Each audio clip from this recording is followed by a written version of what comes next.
Hola, nuestro equipo está conformado por Rebeca Tilano, Wendy Montes y Fátima González, y el día de hoy les vamos a explicar el eje hipotálamo-hipófisis-tiroides. Tal como su nombre lo dice, este eje está formado por tres estructuras anatómicas principales, que es el hipotálamo, la adenohipófisis y la glándula tiroides. El eje va a comenzar en el hipotálamo, el cual va a sintetizar en las neuronas del núcleo paraventricular un tripéptido llamado TRH u hormona liberadora de tirotropina. La TRH se va a almacenar en la altura media del hipotálamo y posteriormente se va a transportar a través del sistema venoso portal hipofisario por el tallo hipofisario hacia la adenohipófisis. Una vez aquí, la TRH se va a unir a un receptor de membrana específico que está localizado en las células tirotropas para estimular la síntesis y también la liberación de la TSH, también llamada hormona estimulante de la tiroides. Esta última va a viajar a través del torrente sanguíneo hasta la glándula tiroides, favoreciendo la síntesis de hormonas tiroideas. La TSH va a controlar el crecimiento de células tiroideas y también la producción de las hormonas al unirse a un receptor TSH específico que se va a ubicar en la membrana celular basolateral de cada célula tiroidea. Las principales acciones de la TSH van a incluir cambios en la morfología de las células tiroideas, crecimiento celular, aumento de la vascularidad, va a estimular el metabolismo del yodo, que es importante para la síntesis de las hormonas tiroideas, y también va a tener otros efectos sobre la glándula tiroides, como por ejemplo la estimulación de la absorción de glucosa, el consumo de oxígeno y efectos de la oxidación de la glucosa. Una vez comprendido esto, podemos comenzar a hablar sobre las hormonas tiroideas como tal, que son T3 y T4.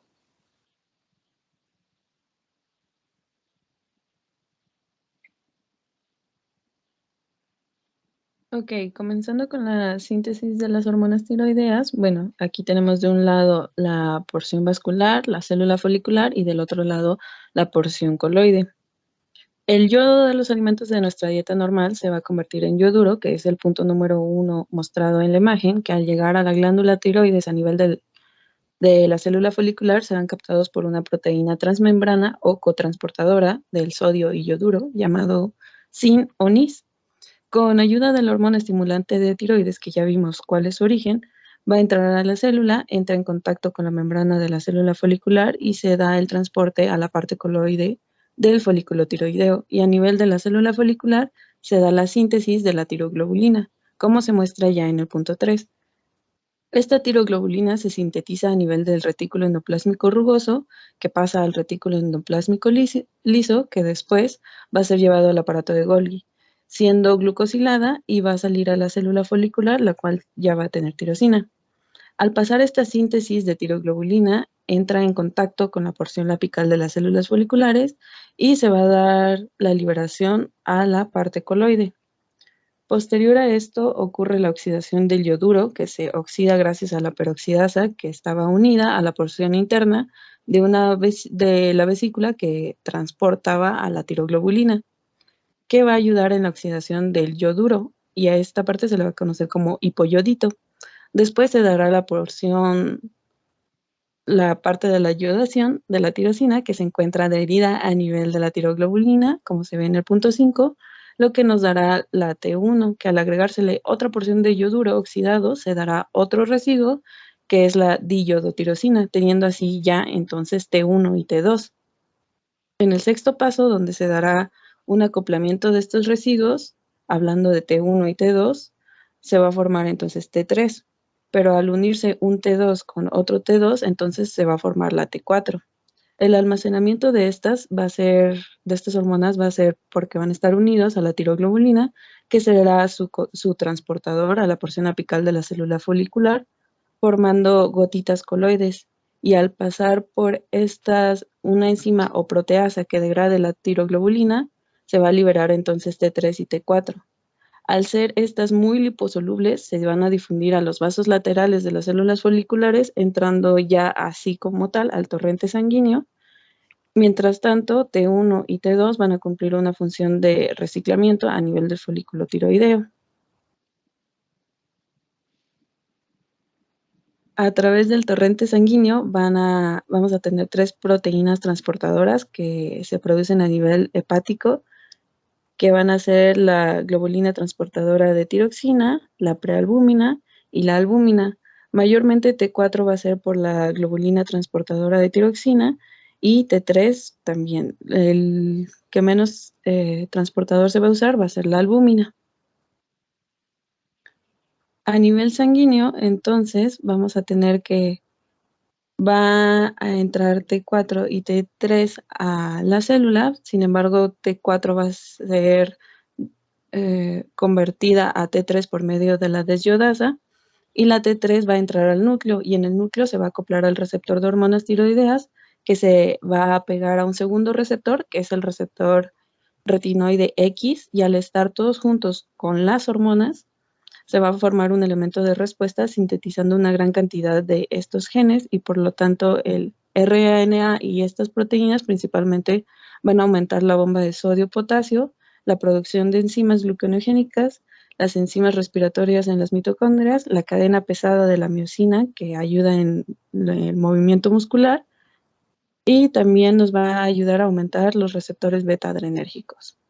En cuanto a sus efectos, pues al disminuir estas hormonas a nivel del metabolismo basal, pues también va a disminuir las hormonas. A nivel del metabolismo de los carbohidratos, va a disminuir la gluconogénesis, va a disminuir la glicogenólisis y pues vamos a encontrar niveles normales de glucosa. En cuanto al metabolismo proteico, vamos a encontrar una síntesis disminuida, al igual que una proteólisis. En el metabolismo lipídico vamos a también encontrar disminuidos la liponogénesis y la lipólisis y el colesterol elevado. En la termogénesis va a estar también va a estar disminuida y en el sistema nervioso autónomo vamos a encontrar niveles normales de catecolaminas. Mientras que cuando estas hormonas se elevan, vamos a encontrar un metabolismo basal elevado, una gluconeogénesis y glucogenólisis aumentadas, también la síntesis y la proteólisis, un aumento en la lipogénesis y en la lipólisis, disminución del colesterol, aumento de la termogénesis y también va a aumentar la expresión de los receptores beta.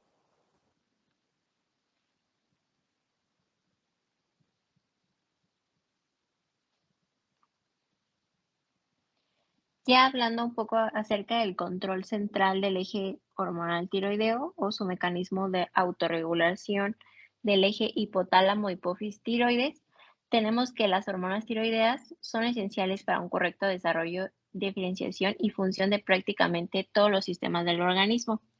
Aquí las hormonas tiroideas se sintetizan en la glándula tiroides, como se mencionó, mayoritariamente de forma de tiroxina T4, pero también de triiodotironina, que se conoce como T3. La forma biológicamente es la que se encuentra activa. En los tejidos hay un sistema de desyodasas de iodotironinas que se conocen como diodo 1 y diodo 2, con principal enfoque a diodo 2. Estos son los encargados de la activación, mientras que de la inactivación tenemos el diodo 3, que estos regulan los niveles hormonales según las necesidades específicas de cada tejido. Dentro de la regulación del eje hipotálamo-hipófisis van a intervenir dos señales hormonales principalmente, lo que es TRH hipotalámica o TSH hipofisiaria. Estas van a modular la síntesis y secreción final de T4 y T3 por la glándula tiroidea en las células tirotropas de la hipófisis, las cuales convergen en señales reguladoras del eje tiroideo y también tienen un carácter inhibitorio. Hablando acerca del carácter inhibitorio, principalmente está T3 y T4, pero también está la dopamina y la somatostatina.